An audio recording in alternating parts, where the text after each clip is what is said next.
अस्सलाम वालेकुम, very good morning, welcome to New Pakistan. मैं हूं आपके साथ इमरान खबर। नाज़रीन, प्रोग्राम के आगाज़ में सबसे पहले हम बात करेंगे यौम यकजहती कश्मीर के हवाले से। आज पाकिस्तान भर में यौम यकजहती कश्मीर जोश व जज्बे के साथ मनाया जा रहा है।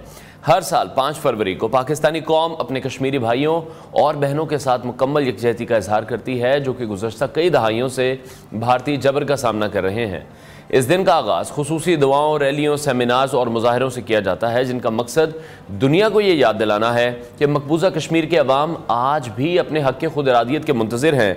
पाकिस्तान के तकरीबन तमाम ही बड़े शहरों में खुसूसी तकरीबात का इनेकाद किया जा रहा है। मुख्तलिफ मकामात पर इंसानी जंजीरें बनाकर इस बात का अदा किया जा रहा है कि पाकिस्तानी अवाम कश्मीरियों के साथ हैं और हमेशा उनके साथ रहेंगे। इस हवाले से वज़ीर आज़म और सदर पाकिस्तान की जानिब से खुसूसी पैगामात भी जारी किए गए हैं, जिनमें आलमी बरादरी से मुतालबा किया गया है कि वो कश्मीर के मज़लूम अवाम की हिमायत में अपना किरदार अदा करें और भारत को अक़वाम मुत्तहिदा की करारदादों पर अमल दरामद करने पर मजबूर करें। यौम यकजहती कश्मीर न सिर्फ एक रस्म है, बल्कि ये इस अज़्म की तजदीद भी है कि पाकिस्तानी कौम अपने कश्मीरी बहन भाइयों की आज़ादी तक उनके साथ खड़ी रहेगी। पाकिस्तान ने हमेशा सिफारती, सियासी और अखलाकी महाज पर मसला कश्मीर को उजागर किया है और हम आइंदा भी करते रहेंगे। कश्मीरी अवाम की जद्दोजहद, कुर्बानियाँ और हौसला तारीख का वो बाब हैं जो जुल्म और नाइंसाफ़ी के ख़िलाफ़ एक मजबूत पैगाम है। आज के दिन हमें अपने कश्मीरी भाइयों की कुर्बानियों को याद करते हुए अपने हिस्से का किरदार अदा करने का अहद करना होगा, चाहे वो सोशल मीडिया पर आवाज़ बुलंद करना हो, आलमी फोरम्स पर मसला कश्मीर को उजागर करना हो, या फिर सियासी और सिफारती सतह पर मौसर हिकमत अमली अपनाना हो। हमें हर सतह पर कश्मीर की आज़ादी के लिए अपनी कोशिशें जारी रखनी होंगी। आगे बढ़ते हैं और अब कुछ बात करते हैं अमेरिका और चीन के दरमियान तिजारती जंग के हवाले से, जो एक नए मरहले में दाखिल हो चुकी है। चीनी वज़ारत ख़जाना ने ऐलान किया है कि वो अमरीकी बरामदात पर 10 फरवरी से नए महसूलात आयद करेंगे। ये इक़दाम उस वक्त सामने आया है जब अमरीकी सदर डोनाल्ड ट्रंप ने चीनी मसनूआत पर इजाफी 10% टैरिफ नाफिज किया। दोनों मुआशी ताकतों के दरमियान जारी इस कशीदगी ने आलमी तिजारती मंडी में अदम इस्तेहकाम पैदा कर दिया है। रॉयटर्स के मुताबिक चीन ने अमरीकी दरामदात पर 10 से 15% तक नए टैरिफ लगा दिए हैं, जिसमें कोयला है, LNG है, खाम तेल है, ज़रूरी आलात हैं और इसके अलावा गाड़ियाँ भी शामिल हैं। इसके अलावा चीन ने अपनी कौमी सलामती के तहफ़्फ़ुज़ के लिए टंगस्टन, टेलोरियम, रुथेनियम और मोलिब्डेनियम जैसे अहम अनासर पर बरामदी कंट्रोल भी आयद कर दिया है। और माहिरीन का इस हवाले से ये कहना है कि तिजारती जंग न सिर्फ दोनों ममालिक की मईशतों पर असर डालेगी, बल्कि आलमी मंडी जो सरमायाकार हैं और सार्फिन के लिए भी गैर यकीनी सूरत हाल पैदा कर सकती है। इस तनाज़े के पेश नज़र मुमकिन असरात और आलमी मईशत पर इसके नताइज को समझने के लिए आज हमारे साथ माहिर बैनुल-अक़वामी उमूर हामिदुल मशरकी साहब मौजूद हैं। हामिद साहब, बहुत शुक्रिया हमें शो में ज्वाइन करने के लिए। आप किस तरह से देख रहे हैं अमेरिका और चीन की जो तिजारती जंग है, इसके पसे मंज़र को मुख्तसर तौर पर किस तरह से बयान किया जा सकता है? शुरुआत जो है वो हमने देखा कि अमेरिकी सदर डोनाल्ड ट्रंप की तरफ से की गई इसकी। बिल्कुल ऐसे ही है। आप देखें कि डोनाल्ड ट्रंप ने अपने पहले दौरे इक़्तिदार में भी चीन के साथ एक गैर एलानिया मुआशी जंग शुरू कर दी थी और उसी का एक तसलसल है। और इस बार तो उन्होंने मैं समझता हूँ कि पूरी दुनिया को हैरान कर दिया है, जिस अंदाज में कनाडा के साथ टैरिफ और महसूलात, फिर उसके बाद मैक्सिको के साथ महसूलात और यूरोप के साथ महसूलात का अंदिया दे दिया है। पूरी दुनिया में जो मार्केट्स हैं वो क्रैश कर रही हैं, मुश्किल में आ रही है। वजह यह है कि जो पूरी दुनिया में जो कंपैरेटिव इकोनॉमी होती है या कंपटीशन होता है, उसके अंदर इस अंदाज के जो महसूलात हैं वो बड़ी मुश्किल डालते हैं तजारती तौर पर, तजारती रवाबित बरकरार रखने के लिए। और चाइना की जानिब से जो इक़दामात किए गए हैं वो तो जवाबी इक़दामात हैं। असल में तो देखना होगा कि ट्रंप खुद नहीं अंदाजा कर पा रहे कि खुद अमरीकी मईशत को इसका कितना नुकसान होगा। महसूलात का बराह रास्त असर या बिलवास्ता असर तो खुद सार्फिन पर पड़ता है और वो अमरीकी अवाम है, और अमरीकी अवाम ही जितना भी टैरिफ बढ़ाएंगे उसकी कीमत अदा करेंगे। जबकि दूसरी जानिब अगर अमरीका ये समझता है कि उससे उसकी रेवेन्यू इकट्ठा होगा, तो उसके मुकाबले में जो जिस मुल्क पर भी महसूलात लगाए गए हैं उसने जवाबी तौर पर उससे ज्यादा ही महसूलात लगाए हैं। इस हवाले से भी ट्रंप की जो पॉलिसी है वो नाकाम होगी। लेकिन मसला ये है कि मैं बार बार कहता आ रहा हूँ कि ट्रंप कुछ ऐसे सदर बन के जाना चाहते हैं कि जिसका अमेरिका की तारीख में उनका कोई नाम लिखा जाए। अमेरिका की तारीख में जैसे इब्राहिम लिंकन या जॉर्ज वाशिंगटन का एक अलग मुकाम है कि उन्होंने अमेरिका को चेंज किया, उसने अमेरिका को इंडस्ट्रियलाइज किया, उसने अमेरिका को कॉन्स्टिट्यूशन दिया। तो ये समझते हैं कि शायद अमेरिका की मैं नई बाउंड्रियां बना दूंगा, अमेरिकियों को 4 साल में पता नहीं आसमान या चांद पे पहुंचा दूंगा। तो इस हवाले से मैं समझता हूं कि इनको नुकसान होगा। चाइना ना सिर्फ महसूलात बढ़ा रहा है बल्कि इसके साथ साथ वर्ल्ड ट्रेड ऑर्गेनाइजेशन WTO और डिफरेंट अदालती आलमी फोरम्स में जाने का अंदिया भी दे चुका है। और ये जंग जो है इसकी कीमत जो है वो पूरी दुनिया में इकोनॉमिकल क्राइसिस यानी मुआशी बहरान की शक्ल में भी अदा करनी पड़ सकती है। लेकिन हमें सब आपको क्या लगता है, अमेरिकी सदर की जानिब से जो बयानात दिए गए, जिस तरह से ही उन्होंने अपना हल्फ बर्दारी की तकरीब के बाद उन्होंने जो बयानात दागने का सिलसिला शुरू किया, फिर वो कुछ चीज़ों पर यू टर्न लेते हुए दिखाई दिए। अमेरिका की जानिब से जो इजाफी टैरिफ हैं ये लगाने का आपको क्या लग रहा है, बुनियादी मकसद क्या है? क्या ये सब करके चीनी मईशत पर अमेरिका दबाव डाल सकता है?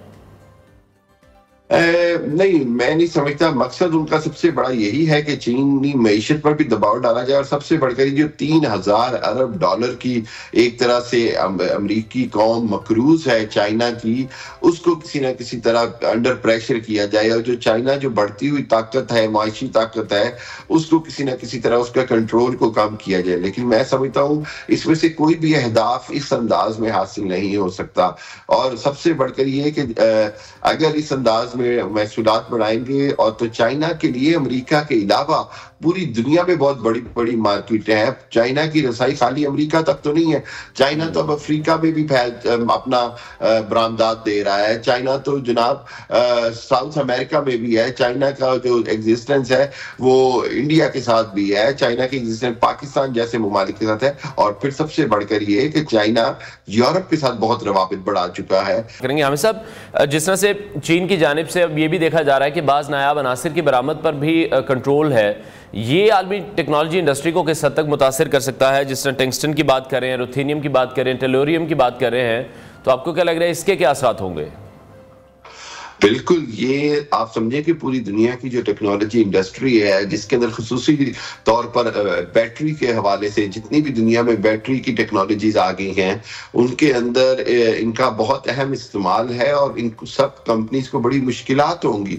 और देखना होगा कि वो खुद अमेरिकी हुकूमत से किस अंदाज का एहतजाज करते हैं या खुद अमेरिकी हुकूमत को वो किस अंदाज का दबाव डालते हैं। क्योंकि बहरहाल अमेरिका की जितनी भी जो इसको बिजनेसमैन लॉबी कहते हैं उसके लिए बड़ी मुश्किलात खड़ी हो रही हैं सदर ट्रंप के इस मैं समझता हूं कि मुश्किल तरीन फैसलों पर, और ऐसे फैसले जो गैर मकबूल फैसले हैं और जिनका नुकसान भी अमेरिकी मईशत को होता नजर आ रहा है। ठीक है, यौम यकजहती कश्मीर के हवाले से भी कुछ बात कर लेते हैं। भारत के 5 अगस्त 2019 के इस गैर कानूनी इकदाम आर्टिकल 370 और 35A की मनसूखी के बाद कश्मीर की जो मौजूदा सूरत हाल है उसको आप किस तरह से देखते हैं? आलमी बरादरी की खामोशी को किस तरह से देखते हैं? देखिए अनवर, बदकिस्मती से जब से मोदी सरकार आई उससे पहले 70 साल से तो कश्मीर में जुल्म हो ही रहा था। लेकिन मोदी सरकार के आने के बाद जिस अंदाज में उन्होंने मैं समझता हूं कि सहूनियत का मॉडल अपनाया और जिस अंदाज में उन्होंने कश्मीरियों की ना सिर्फ माशी तौर पर तबाही फेरी, कश्मीर कम सिन बच्चों को हजारों की तादाद में जेल में डाला गया है, फिर 70-80 लाख डोमिसाइल देकर गैर कश्मीरी बाशिंदों को कश्मीर में बसाने की कोशिश की, अक्सरियत का तनासुब खत्म करने की कोशिश की। ये सब चीजें दुनिया को नजर आ रही हैं। लेकिन बदकिस्मती ये है कि दुनिया के तजारती मुफादात, दुनिया के मुआशी मुफादात, जो 1 अरब से जायद की जो इंडिया की जो मंडी है 1 अरब अफराद से जायद की, उसकी वजह से दुनिया ने आंखें बंद की हुई हैं। दुनिया को अपने तजारती मुफादात अजीज हैं। इंसानियत का जो नाम है या जो इंसानियत का जो तकाजा है वो दुनिया पूरी नहीं कर रही है। और बदकिस्मती से इसके अंदर मुसलमान ममालिक भी शामिल हैं। चाहे मैं नाम ना भी लूं, आपको भी पता है कि मुसलमान ममालिक ने बहुत ज्यादा उस अंदाज में कश्मीर कॉज पर ना तो कश्मीरियों की हमायत की है ना पाकिस्तान की हमायत की है। लेकिन हकीकत यह है कि दुनिया के तमाम बैनुल अक़वामी कवानीन को पामाल कर रहा है भारत। दुनिया के अंदर इंसानियत के साथ जो जुल्म कर रहा है, हर 8वें कश्मीरी के ऊपर एक भारतीय फौजी जो है वो खड़ा है। दुनिया में कहीं भी इस तनासुब से मिलिटराइजेशन नहीं की गई है। और सबसे बढ़कर ये है कि अभी जो हालिया रिपोर्ट्स आई हैं जिसमें ये कहा गया है कि कश्मीरियों का रहन सहन, तमद्दुन, मुआशत, मईशत और सबसे बढ़कर ये कि उनकी यूथ उसको ज़हनी तौर पर मजबूर और मफलूज किया जा रहा है। ये मैं समझता हूँ कि जंगी जराइम के अलावा तो कुछ भी नहीं है, औरतों की इज्जतें लूटना और ये सारा कुछ। सो वक्त आ गया है कि इसराइल की तरह भारत को भी आलमी जो जंगी जराइम की अदालत है उसमें ले जाया जाए और जवाबदेह ठहराया जाए, और मोदी को जो है वो बैनुल-अक़वामी तौर पर जंगी जराइम का मुजरम करार दिया जाए। लेकिन इस सारी सिचुएशन में पाकिस्तान की जो सिफारती हिकमत अमली उसको आप किस तरह से देख रहे हैं? मसला कश्मीर को आलमी फोरम्स पर आपको लग रहा है कि मौसर अंदाज में पेश कर रहे हैं या इसमें मजीद बेहतरी की जरूरत है? देखिए अनवार, इससे कोई इनकार नहीं कि पाकिस्तान में कोई भी हुकूमत हो, पाकिस्तान में अवामी तौर पर और हुकूमती तौर पर कश्मीर कॉज के ऊपर सबकी पॉलिसी एक है और होनी भी चाहिए। और मैं समझता हूँ कि कोशिशें तो बहुत अच्छी जारी हैं, लेकिन इनमें बहुत ज्यादा गुंजाइश है। सबसे ज्यादा मैं बार बार कहता हूँ कि जो सफारत खाने हैं वो उस हवाले से उतने एक्टिव नहीं है जितना उनको होना चाहिए। पाकिस्तान के सुफरा, पाकिस्तान के कौंसल जनरल, उनको मजीद काम करना होगा कश्मीर कॉज के लिए। कश्मीर के जो मसाइल हैं और कश्मीर की जो हालत है उसको अपने अपने ममालिक में पहुंचाएं, उनकी हुकूमतों को। यूरोप में जो सुफरा है वो भी, गल्फ में जो सुफरा है वो भी, अमेरिका और जो साउथ अमेरिका में है वो भी। मतलब डिप्लोमेसी की मजीद जरूरत है, लेकिन उसके अलावा पाकिस्तान की हुकूमत का जिस अंदाज में मौक़िफ़ है अक़वाम मुत्तहिदा में और दूसरी जगहों पर, मेरा ख्याल है कि वो पूरी दुनिया को नजर आता है। लेकिन जिस तरह से आप मुज़ाकरात के हवाले से बात करते हैं, हर मसले का हल मुज़ाकरात में ही है। हिंदुस्तान किसी भी मामले में पाकिस्तान से मुज़ाकरा चाहता ही नहीं है। भारत और पाकिस्तान के दरमियान आपको लगता है किसी मुमकिन मुज़ाकरात में मसला कश्मीर को तो वो शामिल बिल्कुल भी नहीं करना चाहते? इसको शामिल किए बगैर तो देर पामन दोनों तरफ ही मुमकिन नहीं है। दूसरी तरफ जब सोशल मीडिया प्लेटफॉर्म्स का इस्तेमाल करते हैं या डिजिटल डिप्लोमेसी की हम बात करते हैं तो फिर हम देखते हैं कि सोशल मीडिया से उन तमाम पेजेस को बंद कर दिया जाता है, ब्लॉक कर दिया जाता है। बिल्कुल जी, मैं खुद इसका बड़ा शिकार रहा हूँ। सोशल मीडिया जब भी मैं कश्मीर के बारे में या फिलिस्तीन के बारे में करता हूं तो साल में 3-4 बार मेरे सोशल मीडिया बंद कर दिया जाता है। और बात असल में बदकिस्मती ये है कि दुनिया के जो, मैं बार बार कहता हूँ, जो दोहरा मेयार है उसने बड़ा नुकसान पहुंचाया है। और बहरहाल ये सोशल मीडिया या दूसरा मीडिया ये भी तो किसी और ताकतों के कंट्रोल में है। तीसरी बात यह है कि भारत और पाकिस्तान को, मेरा ख्याल यह है कि कोई तीसरा फरीक ही कश्मीर पर मुज़ाकरात पर मजबूर कर सकता है, और वो तीसरा फरीक जो है वो अमेरिका भी हो सकता है, अक़वाम मुत्तहिदा भी हो सकती है, चाइना भी हो सकता है, रशिया भी हो सकता है। वजह यह है कि भारत की हकदर्मी के लिए भारत को किसी न किसी तीसरे फरीक के तहत समझाया जाए, वरना ये दुनिया जानती है कि ये एक न्यूक्लियर पॉइंट है, यहाँ पर दुनिया की सबसे बदतरीन जंग छिड़ सकती है। बहुत शुक्रिया माहिर बैनुल-अक़वामी उमूर हामिदुल मशरकी साहब हमारे साथ इन कॉन्वर्सेशन थे। और पाकिस्तान की जो सिफारती हिकमत अमली है इस हवाले से जारी है। वफाकी वज़रा की गुफ्तगू भी हमने मुलाहिज़ा की कुछ देर कबल, जिसमें भी कहा गया कि सियासी और सिफारती हिमायत कश्मीरियों के साथ हमेशा से ही पाकिस्तान की मौजूद रहेगी। ब्रेक लेते हैं, ब्रेक के बाद आपको दोबारा ज्वाइन करेंगे।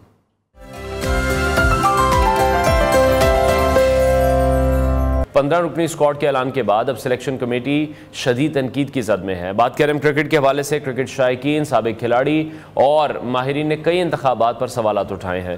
ख़ास तौर पर हम देख रहे हैं कि फ़हीम अशरफ और खुशदिल शाह की शमूलियत और शादाब खान के अखराज पर नाकदीन का मानना है कि टीम सिलेक्शन में सियासी मुदाखलत हुई है, पसंद नापसंद का अंसर भी मौजूद है। लेकिन पाकिस्तान क्रिकेट बोर्ड के जो बावसूख ज़राए हैं वो इस तासुर को रद्द कर रहे हैं और इसे खालिस्तान सेलेक्टर्स का फैसला ही करार दिया जा रहा है।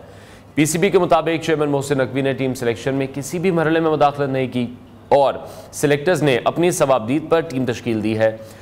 बासर ज़राए इस हवाले से भी कह रहे हैं कि आमिर जमाल की हालिया फॉर्म के बायस उन्हें नज़रअंदाज किया गया है, जबकि खुशदिल शाह और फ़हीम अशरफ को उनकी मुस्तकिल मिजाजी और बेहतर फिटनेस की बुनियाद पर चुना गया है।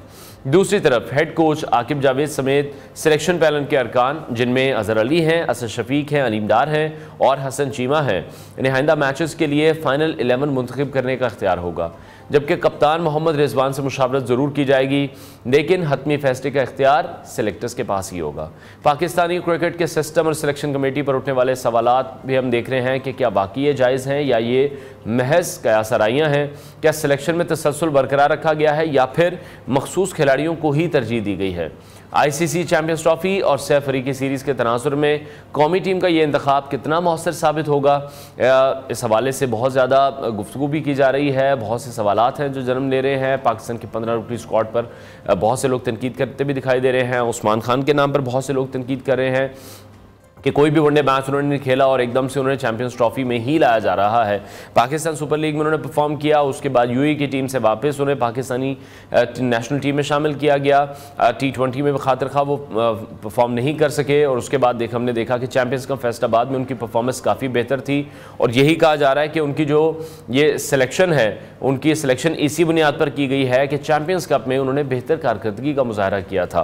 फास्ट बॉलर्स के हवाले से अगर हम बात करते हैं तो शाहीन शाह अफरीदी मौजूद हैं, नसीम शाह मौजूद हैं, हारिस रऊफ मौजूद हैं और इन तीनों की मौजूदगी में पाकिस्तान का जो बॉलिंग कॉम्बिनेशन है वो बेहतर दिखाई दे रहा है। लेकिन जो तनकीद की जा रही है वो ये की जा रही है कि जो स्पिनर है वो सिर्फ एक ही रखे गए हैं। अबरार की सूरत में सुफियान मुकीम को भी साथ मौका देना चाहिए था। बहुत से लोगों का ये भी कहना है, कुछ लोग इमामुल हक की फेवर में नज़र आ रहे हैं कि अगर वो साथ मौजूद होते तो फिर फ़खर जमान के साथ इमाम ओपनिंग कर सकते थे, क्योंकि अभी ओपनिंग पर भी हम डिसाइड नहीं कर पाए हैं कि फ़खर जमान के साथ ओपनिंग बाबर आजम करते हैं या फिर किसी और प्लेयर को मौका दिया जाता है। तो कुछ ऐसे फैसले हैं जो अभी भी पेंडिंग है और पाकिस्तान टीम इस पर भी काम करती हुई हमें दिखाई दे रही है। और इसके साथ साथ अगर हम कज़ाफ़ी स्टेडियम के हवाले से बात करें तो एक बार फिर से कज़ाफ़ी स्टेडियम की रौनकें बहाल हो चुकी हैं। स्टेडियम की तैयारी का सारा काम मुकम्मल हो चुका है।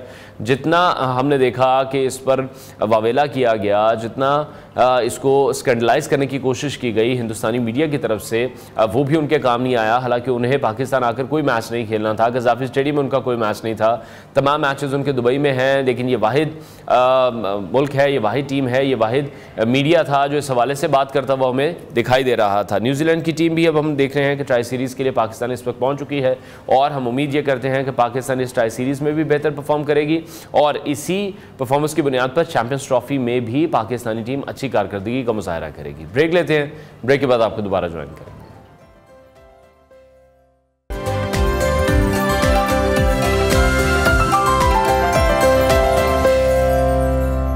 Welcome back to New Pakistan. नाज़रीन, प्रोग्राम के इस सेगमेंट में हम बात करने जा रहे हैं आपकी डाइट के हवाले से। डिटॉक्स डाइट हालिया बरसों में दुनिया भर में मकबूल हुई है, ख़ासतौर पर फिटनेस और सेहत के शौकीन अफराद के दरमियान। इसका दावा है कि ये जिस्म से जहरीले मादे निकालकर वज़न कम करने, तवानाई बढ़ाने और मजमूई सेहत को बेहतर बनाने में मदद देती है। लेकिन क्या वाकई डिटॉक्स डाइट मौसर है या फिर महज एक मार्केटिंग का हथियार है? डिटॉक्स डाइट्स आमतौर पर जूसेस, हर्बल टी, स्मूदीज़ और कम कैलोरीज वाली ग़िज़ा पर मुश्तमिल होती हैं, जिनके बारे में कहा जाता है कि वो जिस्मानी निज़ाम को साफ़ करती हैं। ताहम साइंसी माहिरीन और ग़िज़ाई माहिरीन ये कहते हैं कि इंसानी जिस्म का कुदरती मेटाबॉलिज्म, जिगर और गुर्दे पहले ही जहरीले मवाद को निकालने का बेहतरीन निज़ाम रखते हैं। इसलिए सवाल ये पैदा होता है कि आया डिटॉक्स डाइट वाकई ज़रूरी है या महज एक तिजारती फ़रेब है? इसी तरह से वज़न कम करने के हवाले से कई ऐसे तसव्वुरात आम हैं जो हकीकत के बरक्स हैं। कुछ डाइटिंग ट्रेंड्स मुख्तसर मुद्दत में वज़न कम करने का दावा करते हैं, लेकिन इनके तवील मुद्दती असरात नुकसानदेह होते हैं। डाइटिंग के चंद मशहूर झूठ में शामिल हैं। इन तमाम नकात पर रोशनी डालने और डिटॉक्स डाइट की हकीकत को समझने के लिए हमने आज माहिर ग़िज़ाइयत हमाला खान को दावत दी है। उनसे इस हवाले से मज़ीद बात करेंगे। हमाला, बहुत शुक्रिया हमें शो में ज्वाइन करने के लिए। Thank you so much Anwar. अच्छा, अब तो हम देख रहे हैं कि मुख्तलिफ नए से नए नाम आ रहे हैं, जैसे हम ब्रेक में भी डिस्कस कर रहे थे, डिटॉक्स डाइट, कीटो डाइट। तो अब ये डिटॉक्स डाइट क्या है और इसकी ज़रूरत हमें अचानक से क्यों पड़ गई है? बिल्कुल। अच्छा, डिटॉक्स डाइट में सबसे पहले हमें डिटॉक्सिफिकेशन का जो प्रोसेस है ना, उसको समझना बहुत ज़्यादा ज़रूरी है। तो मैं सबसे पहले डिटॉक्सिफिकेशन की बात करूँगी। अनवार, ये एक ऐसा मैकेनिज्म है हमारी बॉडी में जो हमारी बॉडी से टॉक्सिन्स को रिमूव आउट करता है। हर चीज़ को सफाई की ज़रूरत होती है, इसी तरह से हमारी बॉडी को भी सफाई की ज़रूरत होती है। ये हमारी बॉडी से टॉक्सिन्स को रिमूव आउट कर रहा होता है। ये एक प्रोसेस होता है डिटॉक्सिफिकेशन का। ठीक है, अब बात यह है कि वो टॉक्सिन्स हमारी बॉडी में आ कैसे रहे होते हैं। जैसे पाकिस्तान में land pollution, air pollution, water pollution, खाना जो हम खा रहे हैं, बहुत सारी ऐसी पोल्यूशन है जिसकी वजह से टॉक्सिन्स किसी ना किसी फॉर्म में हमारे अंदर जा रहे हैं। हम सांस ले रहे हैं, जैसे पिछले दिनों में बहुत ज़्यादा स्मोक का जो था वो था और डिफरेंट चीज़ें थी जिसकी वजह से हमारी जो हेल्थ थी वो बहुत ज़्यादा मुतासिर हो रही थी। सो बॉडी के अंदर एक प्रोसेस हो रहा होता है जिसकी वजह से क्या होता है, डिफरेंट टॉक्सिन्स जो होते हैं जो अगर गलती से हमारी बॉडी में एंटर हो गए हैं तो कुदरती तरीके से वो हमारी बॉडी से एक्सक्रीट आउट हो जाते हैं। जैसे आपने बात की, इसमें मेजर रोल जो है वो हमारा लिवर प्ले कर रहा होता है। लिवर के अलावा किडनीज प्ले कर रही होती है। प्रोटीन्स हम खाते हैं, प्रोटीन्स के अंदर जितना भी वेस्ट प्रोडक्ट होता है वो यूरिन के थ्रू हमारी बॉडी से बाहर निकल जाता है। स्टमक जो होता है वो अपना काम कर रहा होता है, कुदरती तरीके से हर ऑर्गन अपने आप को डिटॉक्सिफाई कर रहा होता है। स्टमक जैसे एट टाइम्स लोगों को फूड पॉइजनिंग हो जाती है, अनहाइजीनिक फूड खाने की वजह से फूड पॉइजनिंग हो जाती है। क्यों हो रही होती है? क्योंकि उन्होंने बहुत ज्यादा टॉक्सिन्स जो है वो खा लिए होते हैं, और अब अल्टीमेटली फूड पॉइजनिंग क्यों हो रही होती है? कि वो टॉक्सिन्स बॉडी से एक्सक्रीट आउट नहीं हो रही है। अच्छा, अब इसमें एक इंपॉर्टेंट पार्ट ये है कि सारे जो ऑर्गन्स है वो तो अपना अपना जो है वो टॉक्सिन्स रिमूव आउट कर रहे हैं, सफाई कर रहे हैं, लेकिन वो सारे कहाँ जाते हैं? इंटेस्टाइन में जाते हैं। जब वो इंटेस्टाइन में जाते हैं तो इंटेस्टाइन से बोवेल मूवमेंट्स के थ्रू, रेक्टल मसल्स के थ्रू वो सारे टॉक्सिन जो है अल्टीमेटली हमारी बॉडी से वेस्ट प्रोडक्ट्स के जरिए बाहर निकल आते हैं। तो ये तो अल्लाह ताला ने हमारी बॉडी में नेचुरली ऐसा मैकेनिज्म बनाया हुआ है कि हमें इसमें किसी किस्म के डिटॉक्स को ऐड ऑन करने की जरूरत ही नहीं है। मेरे साथ बहुत सारे लोग शायद जो है इस बात पे क्लास भी करें, लोगों के पास बहुत सारी जस्टिफिकेशंस भी हों, लेकिन मैं ये क्लियर करना चाहूंगी कि डिटॉक्स डाइट्स कुछ भी नहीं है। डिटॉक्स वाटर जो बहुत सारे लोग इस्तेमाल कर रहे होते हैं वो एक प्लेसिबो इफेक्ट है, सिर्फ वो आपके दिमाग को, आपकी मेंटल हेल्थ को जो है वो सिर्फ सुकून मिल रहा है कि आपकी बॉडी से टॉक्सिन्स रिमूव आउट हो रहे हैं। उसमें आप खीरा डाल लेते हैं या आप जैसे खीरे का इस्तेमाल कर रहे हैं तो वो क्या है, ठीक है, बस आपकी हेल्थ के लिए ठीक है। अगर आप अजवाइन, इलायची और पुदीना बहुत सारे लोग रात को भिगो कर रख देते हैं और सुबह उसका डिटॉक्स इस्तेमाल कर रहे होते हैं कि आपकी गट हेल्थ के लिए बेहतर है, आपकी स्किन के लिए बेहतर है, लेकिन अल्टीमेटली वो आपकी बॉडी को किसी किस्म का रिमूव आउट नहीं कर रहा, कोई टॉक्सिन्स रिमूव आउट। फिर इसका मतलब ये जितने हम मुख्तलिफ डाइट्स के नाम सुनते हैं, ये जो इजाद किए जा रहे हैं, ये किए जा रहे हैं आपके वजन को कम करने के लिए, और फिर उसमें हम देखते हैं कि हमें नुकसान भी उठाना पड़ता है। कीटो डाइट एकदम से आई, इतनी ज्यादा फेमस हुई, लोगों ने बहुत ज्यादा वेट रिड्यूस भी किया, लेकिन उसके बाद फिर जब वो पानी भी पीते थे तो वो पानी भी उन्हें लगना शुरू हो जाता, तो वाटर इनटेक से भी इतनी टेंशन हो रही थी कि फिर उनका वेट दुगना बढ़ा। बिल्कुल ऐसे ये लोग नहीं सोचते। ये नेगेटिव इफेक्ट फिर बॉडी पे बहुत ज्यादा आ रहा होता है। शॉर्टकट्स की तरफ तो हम चले जाते हैं, लेकिन शॉर्टकट्स हमें सूनर इन लाइफ या लेटर इन लाइफ बहुत ज्यादा डिस्ट्रॉय कर रहे होते हैं। डिटॉक्स वाटर की जैसे मैं बात करी थी, लोगों ने बहुत ज्यादा हाथ में पकड़े, ठीक है अगर आप उसको यूज करें, ठीक है, अगर आप वैसे भी 8 गिलास पानी पी रहे हैं ना पूरे दिन में, तो वो भी आपकी बॉडी के लिए बहुत ज्यादा इंपॉर्टेंट है। ये लोगों को कायल करने का एक तरीका है, लोगों को वजन, क्योंकि वजन कम करना बहुत ज्यादा जरूरी है। हमारे मुआशरे में खाने पीने का रुझान इतना ज्यादा है कि अल्टीमेटली वजन लोगों का बढ़ता जाता है, और जैसे ओबेसिटी बढ़ती है तो फिर डिफरेंट कोमॉर्बिडिटीज जो है उसके साथ एसोसिएट होती है। उसी तरह से फैटी लिवर आपका शुरू हो जाता है, fatty liver, diabetes, hypertension, different किस्म की जो बीमारियां। तो अब लोगों को अब कायल करना बहुत ज्यादा जरूरी है। कायल करने के लिए लोग क्या करते हैं, डिफरेंट किस्म की डाइट्स जो हैं वो इनोवेट कर लेते हैं। कुछ डाइट्स जो हैं वो खुद इनोवेट की होती हैं, कुछ डाइट्स होती हैं मार्केट में बस ट्रेंड बन जाता है, आज इस इन्फ्लुएंसर ने फॉलो कर लिया, आज उसने कर ली। अच्छा, इसमें एक बात का जरूर ख्याल रखें कि अगर आपका वजन किसी एक डाइट को करने से 5 किलो कम हुआ है तो जरूरी नहीं है कि सेम चीजें अगर मैं ही कंज्यूम कर रही हूँ तो मेरा भी 5 किलो कम होगा।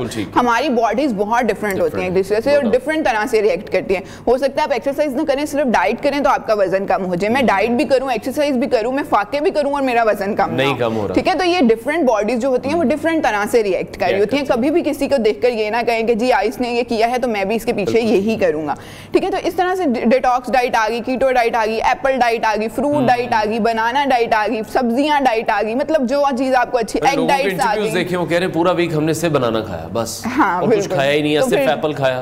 तो फिर देखिए क्या हुआ होगा उनके जिस्म के साथ, उनके डिफरेंट ऑर्गन्स के साथ। उन्होंने प्रोटीन्स उस तरह नहीं खाई, उन्होंने कार्ब्स उस तरह नहीं खाए। और जब भी कोई बंदा वेट लॉस स्टार्ट करता है, सबसे पहले मैंने बहुत से ऐसे ट्रेनर्स को भी देखा, इन्फ्लुएंसर्स को भी देखा कि जी आप कार्ब्स तो बिल्कुल बंद कर दें। तो कार्ब्स बिल्कुल जीरो कैसे कर सकते हैं आप? कार्ब्स को लोग अपनी एनिमी समझते हैं, दुश्मन समझते हैं, बिल्कुल ऐसा ना करें। कार्ब्स हमारे पास गुड कार्ब्स ले लें, गुड कार्ब्स लें, ठीक है। जैसे हमारे पास जरूरी नहीं है कि आप सफेद आटे, सफेद मैदे, सफेद चीजें इस्तेमाल करें।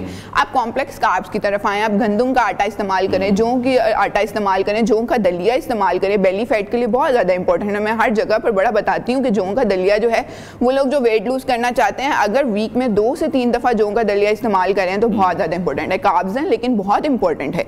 जौ का दलिया इस्तेमाल करें, गंदम की रोटी इस्तेमाल करें, ब्राउन राइस अगर आप इस्तेमाल करें तो ये चीजें ठीक हैं आपके लिए। कार्ब्स को अपनी एनिमी ना समझें, उसको एक रिक्वायर्ड क्वांटिटी में जो है वो जरूर इस्तेमाल करें। इसके साथ साथ लोग जो है फैट्स को भी अपना बहुत, फैट को तो नाम से ही फैट के साथ एसोसिएट कर दिया गया कि फैट्स खाए तो आप फैट हो जाओगे, ऐसा बिल्कुल नहीं है। हमारे पास हेल्दी फैट्स अवेलेबल है, हमें उनकी कंजम्पशन जो है बहुत ज्यादा जरूरी है, हमारी बॉडी की रिक्वायरमेंट है, हमें उसको भी कंज्यूम करना है। तो ये भी एक सेकंड जो है ना वो बहुत बड़ा एक मिथ है और बड़ी झूठ भी समझा जाता है कि जी फैट्स कंज्यूम नहीं करने, जरूर कंज्यूम करें, नट्स कंज्यूम करें, सीड्स कंज्यूम करें, लेकिन रिक्वायर्ड क्वांटिटी बैलेंस रखेंगे तो ठीक रहेगा। अच्छा, इंटरमिटेंट फास्टिंग है उसका बड़ा रुझान है, हर बंदा मैं जी इंटरमिटेंट फास्टिंग फास्टिंग कर रहा हूँ, मैं डिटॉक्स डाइट कर रहा हूँ, तो ये कितना को असर डालता है? आज अनवार ने सारे नाम जो हैं वो याद कर लिए डाइट याद अब करने पड़ते हैं, क्या करें, लोगों से सुन के तंग आ गए। ठीक है, इंटरमिटेंट फास्टिंग के हवाले से बताती हूँ। इंटरमिटेंट फास्टिंग का एक प्रोसेस होता है कि कुछ विंडोज होती हैं जिसमें लोग जो होते हैं वो खाना नहीं खा रहे होते, सिर्फ लिक्विड्स का इस्तेमाल कर रहे होते हैं, ठीक है। अच्छा, एक प्रोसेस आप देखें अनवार के आपने अपनी बॉडी और अपना ना थोड़ा सेंस भी एक इंसान को समझनी चाहिए, ठीक है। लोग कहते हैं जो हम कंट्रोल कर लेते हैं, हम कंट्रोल कर लेते हैं, बॉडी की रिक्वायरमेंट होती है, बॉडी की कुछ क्रेविंग्स होती हैं। आप 4 दिन तो रोटी के बगैर रह लेंगे, 4 दिन आप चावलों के बगैर रह लेंगे, 4 दिन आप सिर्फ सब्जियां खाकर गुजारा कर लेंगे, लेकिन अल्टीमेटली आपकी क्रेविंग्स बढ़ेंगी, ठीक है। तो वो जो क्विक तरीके होते हैं ना कि आज से जी बस 2 हफ्ते सब्जियां खानी है, उसके बाद आपका 5 किलो कम और बस अब ये शुरू हो जाएगा, ऐसे बिल्कुल मत करें।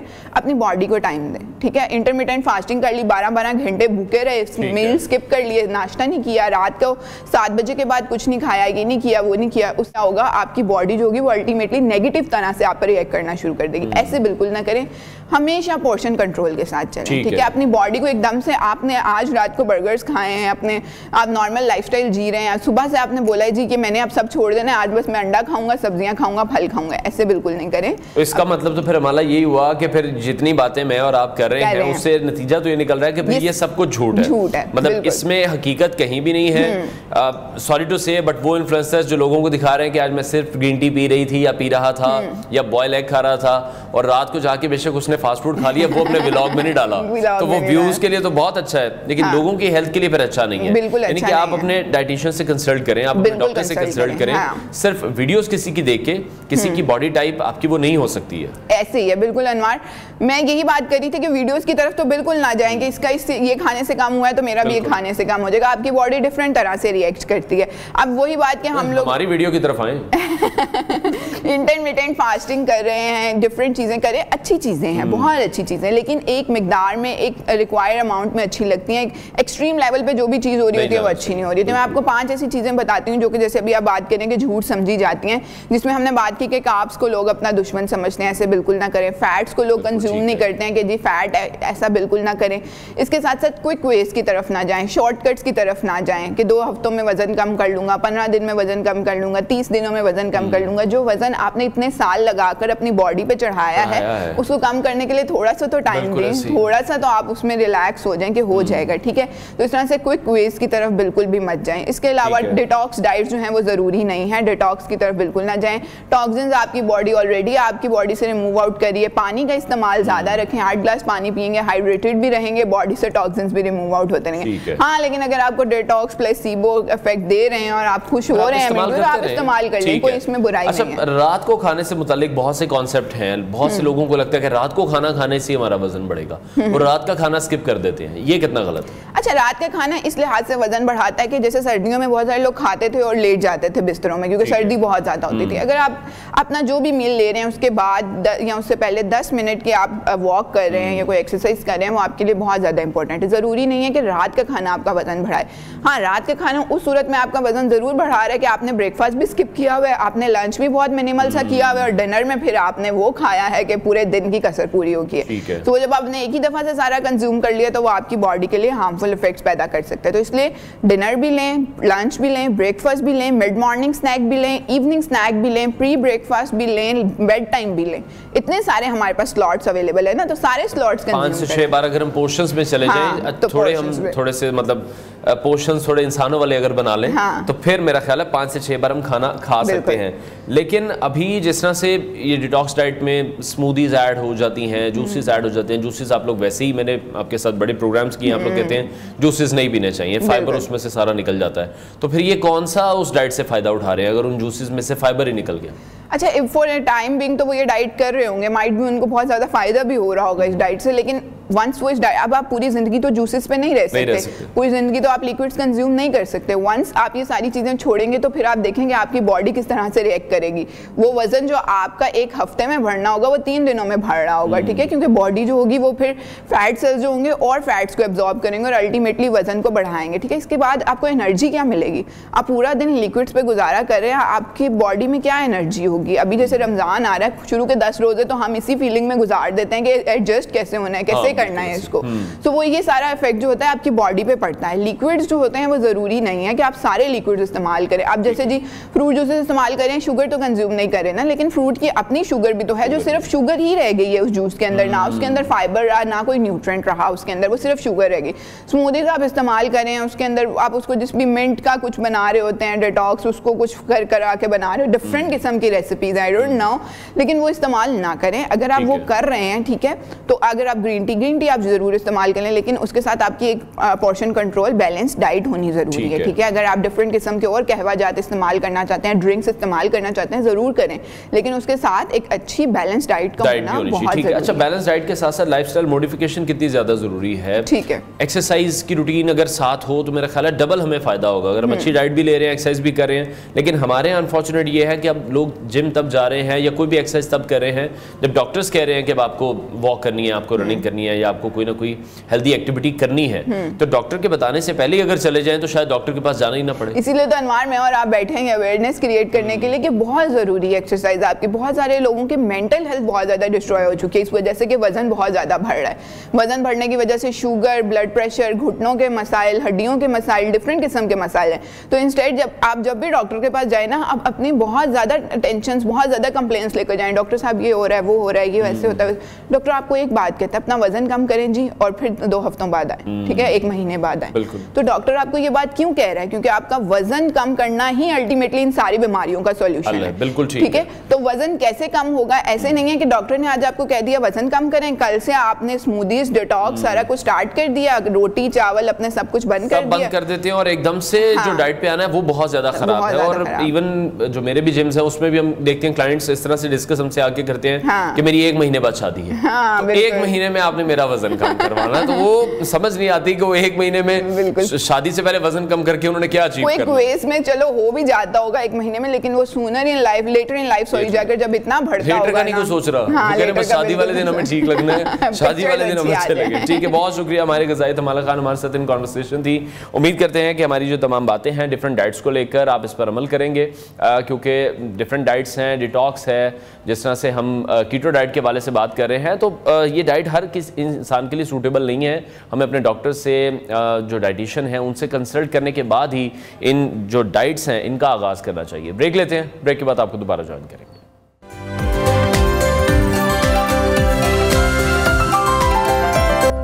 Welcome back to New Pakistan. आज इन प्रोग्राम के इस हिस्से में हम बात करेंगे आपकी सेहत के हवाले से, और हम बात करने जा रहे हैं हिजामा, जिसे कपिंग भी कहा जाता है। कदीम तिब्बी तरीका है जिसमें जिस्म के मखसूस हिस्सों पर मनफी दबाव के जरिए खून की रवानी को बेहतर बनाने की कोशिश की जाती है।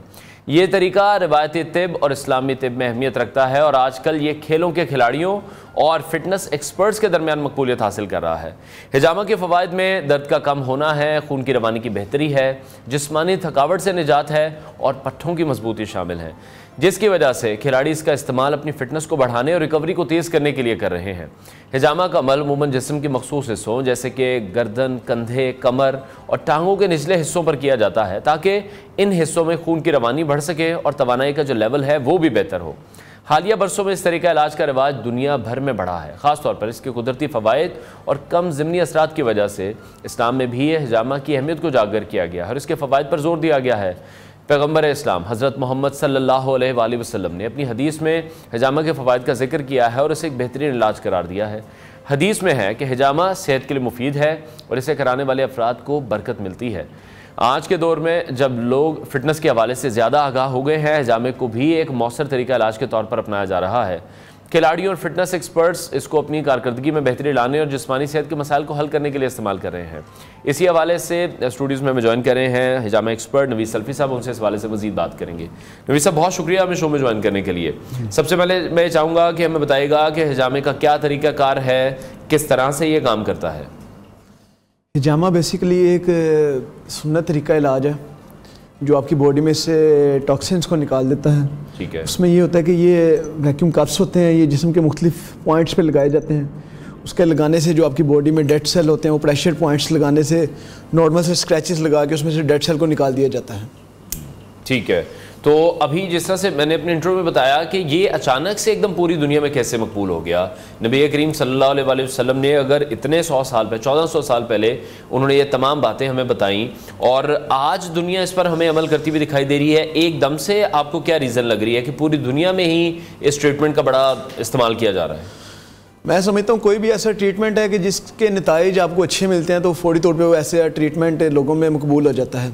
और इसी तरह हिजामा है कि अगर एक मरीज़ जिसे काफ़ी अर्से से 6 साल से अगर कोई इलाज करवा रहा है, मेडिसिन खा रहा है, मुख्तलिफ इंजेक्शन लगा रहा है, उससे उसको फाका नहीं हो रहा, उसने 1 या 2 सेशन हिजामा कपिंग के करवाए, उसको फ़ायदा हुआ है, तो डेफिनेटली ज़ाहिर बात है कि उसके जितने भी वो मिलने वाले हैं, कोई जानने वाले हैं, तो उनको लाजमी वो बताएगा। और ये एक ऐसी चीज़ है जिसका सदियों से राइज था, जैसे आपने बताया, और नबी करीम सल्लल्लाहु अलैहि वसल्लम ने खुद भी करवाया और अपनी उम्मत को भी करवाने का हुक्म दिया है। राइज तो पहले से ही था, लेकिन अब ज़्यादा सोशल मीडिया के ज़रिए लोगों तक काफ़ी ज़्यादा अवेयरनेस आ गई है। ठीक है, तो इसमें अभी हम देख रहे हैं कि जो एथलीट्स हैं वो जो उनकी स्पोर्ट्स इंजरीज होती हैं उसको लेकर भी आप लोगों के पास बहुत से क्लाइंट्स आते होंगे, उनके कैसे रिव्यूज़ हैं, उनकी प्रॉब्लम्स किस तरह से हल होती हैं, क्योंकि एथलीट्स की जब इंजरीज हो जाती हैं तो वो अपनी गेम से आउट हो जाते हैं। जी बिल्कुल ऐसे ही है, काफ़ी इसी किस्म के, जैसे आपने बताया कि एथलीट्स वगैरह वो अपनी कोई भी ऐसा कोई मामला है तो उससे पहले वो लाजमी कपिंग थेरेपी करवा लेते हैं। उससे ये होता है कि आपकी बॉडी डिटॉक्स हो जाती है, ब्लड की सर्कुलेशन बेहतर हो जाती है, आपके ऑर्गन फ्रेश हो जाते हैं। उसमें कोई भी एथलीट है तो उसको उसमें मदद मिलती है हिजामा से काफ़ी। ठीक है, अच्छा नबी साहब ये भी बताएगा इसमें कौन से ऐसे लोग जिनको हिजामा करवाना चाहिए और कौन से ऐसे लोग जिनको हिजामा नहीं करवाना चाहिए? अब ऐसे जो पेशेंट हैं जिनके एचपी लेवल वैसे ही 6 पॉइंट है या 7 पॉइंट है, वो कोशिश करें कि ना करवाएं जब तक उनका एचपी लेवल 10 तक ना आ जाए। या ऐसी ख़वातीन के जिनकी डिलीवरी के लास्ट डेज चल रहे हैं, उसमें वो इन चीज़ों से परहेज़ करें। या ऐसे पेशेंट है कि जिनका ऑलरेडी जो है वो लीवर का ज़्यादा इशू और खून नहीं बन रहा, तो वो इन चीज़ों से ग्रेज कर सकते हैं। ठीक हो गया। अच्छा, तो कौन से ऐसे मर्ज़ हैं जिनका इलाज फिर थ्रू ये कपिंग किया जा रहा है? सबसे पहले तो मैं आपको बताऊंगा, जैसे सही बुखारी में हदीस आती है, नबी करीम सल्लल्लाहु अलैहि वसल्लम के पास एक शख्स आया गया जिसने कहा कि अल्लाह के नबी मेरे सर में दर्द है, मुझे कोई इलाज तजवीज़ करें। नबी करीम सल्लल्लाहु अलैहि वसल्लम कि तुम फौरी तौर पे जाके अपने सर के ऊपर हिजामा लगवा लो। और जो सर दर्द है, हमने देखा कि कोई भी ऐसा पेशेंट है जिसको माइग्रेन है, सर दर्द है, कंधों में खिंचाव है, यानी कि दर्द किसी भी किस्म का है, तो अल्हम्दुलिल्लाह इसमें बहुत ज़्यादा इफेक्टिव है। ठीक है, अभी जैसे हम ब्रेक में भी डिस्कस कर रहे थे, डिफरेंट साइज़ के कप्स मैं देख रहा हूँ इस वक्त टेबल पर पड़े हुए हैं, छोटे साइज़ के भी हैं, तो इनको भी एलैबोरेट कीजिएगा कि जो छोटे साइज़ के भी कप्स हैं ये किस लिए इस्तेमाल किए जा रहे हैं। ब्रेक में आपने मुझे बताया कि एक्नी का भी इससे इलाज होता है। जी बिल्कुल ऐसे, ये देखें आप, ये 02 कप्स है। इसमें ये है कि आपके ये कमर के या किसी भी प्रेशर पॉइंट्स हैं उसके ऊपर लगाने के लिए ये कप्स यूज़ किया जाता है। ये 03 है, ये फेस के ऊपर कोई एक्नी का मसला है तो फेस के ऊपर हम लगाते हैं। उसके अलावा ये 02 है, और ये अगर आपका कोई आंखों के मसाइल हैं तो आंखों के गिरदियाँ, माथे के करीब कोई किसी को हेडिक वगैरह का मसला है तो उस जगह पे। और ये भी अगर आप देख रहे हैं बिल्कुल छोटा सा ही कप है 01 नंबर का, और ये नोज़ पे अगर किसी को एक्नी है तो उस पॉइंट्स के ऊपर हम लगाते हैं। ठीक है, अच्छा जो लोग भी अब ये आपको देख रहे हैं, करवाना चाहते हैं, उनके लिए आपकी क्या सजेशन है? हमारी यही सजेशन है, अगर आप हिजामा करवाना चाहते हैं तो कोशिश करें कि ऐसे क्लिनिक से करवाएं जो PHC से रजिस्टर्ड है, पंजाब हेल्थ कमीशन से रजिस्टर्ड है, नेशनल काउंसिल ऑफ तिब से उसका डिप्लोमा क्वालिफाइड है बंदा, तो उससे करवाएं। ठीक है, अच्छा इसमें क्वैकरी भी बहुत ज़्यादा है, हम हर काम में देखते हैं जो अताई डॉक्टर्स हैं, फिर हर बंदा उस काम में लग जाता है, तो फिर उसके साइड इफेक्ट्स जो हैं वो मैं चाहूँगा आप लोगों को ज़रूर बताएं कि अगर आप किसी नॉन सर्टिफाइड इंसान से करवाते हैं इसके क्या क्या रिएक्शंस हो सकते हैं? सबसे बड़ा तो रिएक्शन ये हो सकता है कि जैसे कि नॉन सर्टिफाइड यानी कि जो क्वैक्स लोग हैं, जो अताई लोग हैं, उन्होंने सबसे पहले ये कप्स को डिस्पोज नहीं करते वो लोग। ठीक है, उन्होंने इसी कप्स को आपको लगाया, दूसरे तीसरे चौथे बंदे जिसको हेपेटाइटिस, HIV का मसला, वो सबके ऊपर वही कप्स यूज हो रहे हैं, रीयूज किया जा रहा है। वो रीयूज किया जा रहा है। वो तो समझ ले कि आप अपने आप को खुद बीमारी में मुबतला करने के लिए जा रहे हैं उन लोगों के पास। जैसे आपने भी मुझे बताया आपके जानने वाले ने किसी से करवाया तो उसको वो इन्फेक्शन हो गया, कोई ऐसा मसला, वो डेफिनेटली इसी तरह से मसाइल होते हैं। और इसमें बेसिकली अब मुझे तकरीबन 12-13 साल हो गए हैं हिजामा करते हुए। ठीक है, अब कुछ पेशेंट्स होते हैं कि जिनका वैक्यूम टाइट रखना है, किसी का नॉर्मल रखना है, तो वैक्यूम का भी काफ़ी ना उसमें देखा जाता है, फ़र्क होता है बिल्कुल। और सबसे जो मेनली मसला कि एक बंदा की जिसने ना एनाटॉमी पढ़ी हुई है ना फिजियोलॉजी पढ़ी हुई है, वो तो फिर आपके जिस्म के साथ खेल रहा है, उसे पता ही नहीं है आपका बीमारियों के साथ क्या मसला है। और इसी तरह अल्लाह के नबी से फरमाया कि जिसको इस काम में मुहारत नहीं है और उस काम में वो आ जाता है तो वो लोगों का नुकसान कर रहा है, वो गुनाह का भी काम है। ठीक है, तो आप कोशिश करें कि आप ऐसे लोगों से करवाएं जो सर्टिफाइड लोग हैं, क्लिनिक मुकम्मल हाइजीन का ख्याल रखते हैं और PHC पंजाब हेल्थ कमीशन से रजिस्टर्ड है। ये चीज़ें मेनली होती हैं, आपको पता है कहीं से भी क्लिनिक पे आप जाते हैं तो एक वो उनका PHC का वो लगा होता है, सर्टिफिकेट्स भी होते हैं, तो इंटरनेट पर आप रिव्यूज भी देख सकते हैं, चीजों को चेक भी किया जा सकता है। अच्छा, कितना पेनफुल प्रोसीजर है ये?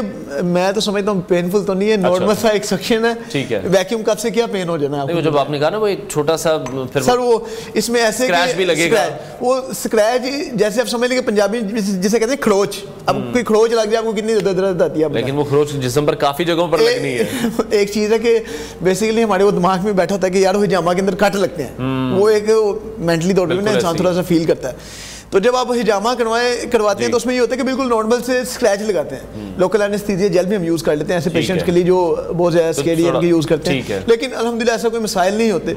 हमने नॉर्मल से स्क्रैच लगाते हैं बारीक से, और वैक्यूम कप जो है उसने खींच के सक करना होता है, तो उसकी सक्शन से ही निकाला जाता है। अगर आप देखें ना जो कदीम तरीका इलाज जो नबी के दौर में होता था वो कैसे होता था? उस दौर में कप्स वगैरह तो नहीं होते थे। अब ये भी आपके ज़हन में सवाल है कि उस दौर में कप्स नहीं होते थे, हिजामा लोग कैसे करते थे?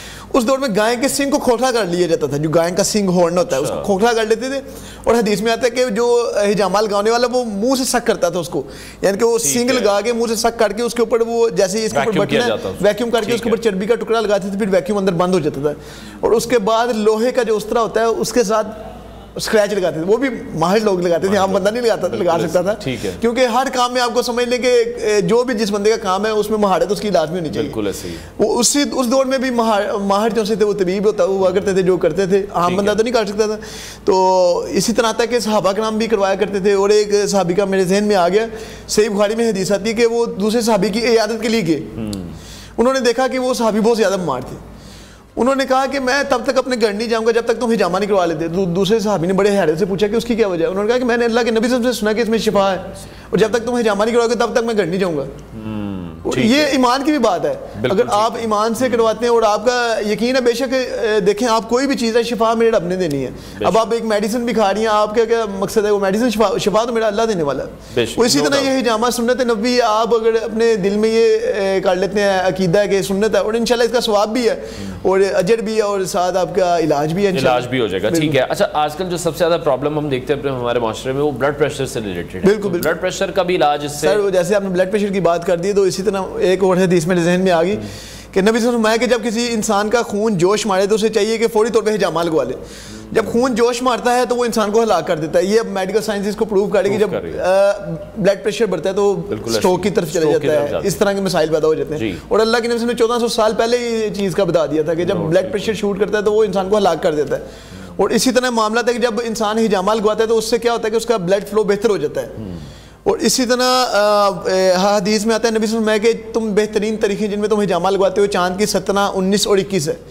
उसकी रीज़न मैं आपको बताता हूँ कि जैसे आपने देखा चांद की तारीखों के साथ समुंदर के पानी में लहरों में उतार चढ़ाव आता है, इसी तरह इंसानी जिस्म में जो ब्लड का फ्लो है वो भी चांद की तारीखों के साथ वो उसमें ऊपर नीचे होता है। तो ब्लड का फ्लो तेज़ भी होता है और कम भी होता है। और इंसान के जितना बॉडी स्ट्रक्चर है, इंसान का जो मिजाज है, उसके ऊपर भी आपने पढ़ा होगा कि मेडिकल साइंस भी प्रूव करती है कि चांद की तारीखों से इफेक्ट पड़ता है इंसान की बॉडी के ऊपर।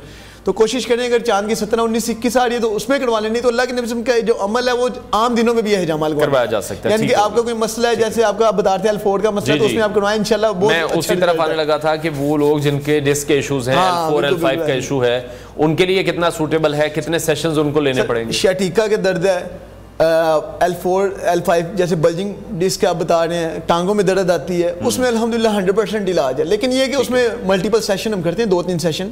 उसमें अल्हम्दुलिल्लाह पेशेंट का जो आफ्टर जो फीडबैक है वो बड़े बेहतरीन है। ठीक है। आप करवाते हैं तो आपको बगैर मेडिसिन के, बगैर इंजेक्शन के किसी चीज़ से फाका हो जाए तो मैं समझता हूँ उससे बढ़ के कोई चीज़ बहुत अच्छी बात है। बिल्कुल ऐसे ही। और वो लोग जिनके जिस्म फटीग में रहता है, थकावट में रहता है, वो भी इससे जो ब्लड की सर्कुलेशन बेहतर होती है तो उससे फर्क पड़ता है। सर मैं कहता हूँ कि ये सबसे बेहतरीन तरीका है बॉडी को डिटॉक्स करने के लिए। अब देखें ना, वो डिटॉक्स के ऊपर कई आपने देखे होंगे कि यूट्यूब के ऊपर चीज़ें आ गई, पानी बन गई डिटॉक्स करने के लिए, मेडिसिन आ गई डिटॉक्स। मैं समझता हूँ अगर कोई भी मेडिसिन है वो आपकी जिसमें लाजमी कोई ना कोई साइड इफेक्ट छोड़ती है। ठीक है। आप अगर एलोपैथिक को समझते हैं तो वो खुद कहते हैं कि अगर आपके एक ऑर्गन को ठीक करने दूसरे ऑर्गन को थोड़ा सा नुकसान पहुंचता है। आप एंटीबायोटिक इस्तेमाल करते हैं तो आपके जिस्म में 2 तरह के बायोटिक होते हैं कि एक बीमारी के खिलाफ लड़ रहे होते हैं और एक बीमारी फैला रहे होते हैं। जब एंटीबायोटिक लेते हैं तो वो दोनों बायोटिक को आपको डेड कर देता है, आपका जो इम्यून सिस्टम होता है वो डाउन हो जाता है। तो इसमें हमने कोई मेडिसिन आपको देनी नहीं है, ठीक है। तो इसी के जरिए आपका जो इम्यून सिस्टम जब मल्टीपल सेशन अगर लेते हैं तो आप उसके बाद एनर्जेटिक फील कर सकते हैं। डिफरेंट पॉइंट्स होते हैं ना, अब स्टोमिक के डिफरेंट पॉइंट है, लंग्स का डिफरेंट पॉइंट है, उस पॉइंट को हमने टारगेट करना है बेसिकली। इस पॉइंट को हर बंदे को जो मुआलिज है उसको पता होता है पॉइंट्स कौन सा लगाना है। हाँ जी बिल्कुल बिल्कुल ऐसे ही है। अब किसी का लार्ज इंटेस्टाइन का मसला है, किसी का हार्मोनल इम्बैलेंस का मसला है, किसी के वो समझ लें इनफर्टिलिटीज के मसाइल हैं। अल्हम्दुलिल्लाह हमारे पास ऐसे काफी केसेस आएंगे जिनके इनफर्टिलिटीज के मसाइल थे, अल्हम्दुलिल्लाह 4 साल से वो कहते हैं हमने इलाज करवाया था, हमने 2-3 सेशन करवाए, अल्हम्दुलिल्लाह कंसीव हो गया ऐसे मामला। आपको पता है कि अभी जैसे हमारी डाइट है, जैसे मुर्गन गजाएं हैं उसमें स्टीरॉइड वो लगता है तो वो हम खा लेते हैं, उसकी वजह से जो आने वाली न्यू जनरेशन है जैसे वो लेडीज हैं उनमें हार्मोनल इम्बैलेंस के बहुत ज्यादा मसाइल वो भी बेहतर हो सकते हैं, उसमें बहुत ज्यादा अल्हम्दुलिल्लाह इफेक्टिव है। बहुत शुक्रिया जामा एक्सपर्ट नवीद सल्फी साहब हमारे साथ इन कॉन्वर्सेशन थे। नाज़रीन ब्रेक लेते हैं, ब्रेक के बाद आपको दोबारा ज्वाइन करेंगे।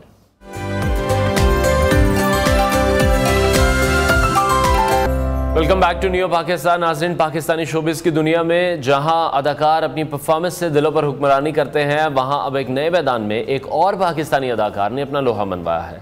हम बात कर रहे हैं खुशहाल खान की, जो न सिर्फ अपनी अदाकारी के लिए जाने जाते हैं बल्कि अब बॉक्सिंग के मैदान में भी अपनी धाक बिठा चुके हैं।